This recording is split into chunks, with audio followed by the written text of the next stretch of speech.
যার সলাৎ নেই তার কিছু নেই, এরপরে কুরবানি কেন করতে যাচ্ছেন? ফেলে দেন গরু ছাগল।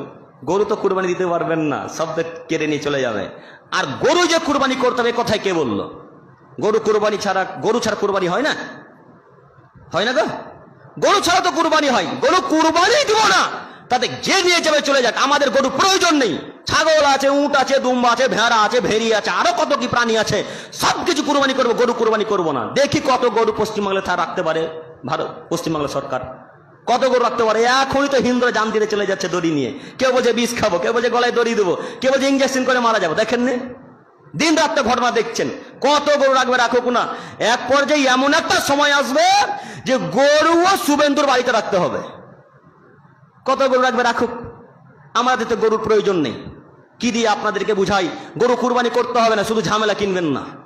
গরু কুরবানি করতে হবে না, গরু কুরবানি করতে হবে না, শুধু শুধু ঝামেলা ক্রয় করবেন না। ঝামেলা টাকা দিয়ে কিনে নিয়ে আসবেন না জঙ্গি পরে। গরু যদি নিয়েও থাকেন রেখে দেন, সাইডে ফেলে দিবেন।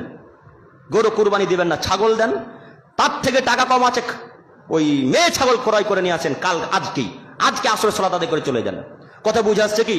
গরু কুরবানিতে ঝামেলায় জড়াবেন ইনশাআল্লাহ, এটা আমার অনুরোধ। আমি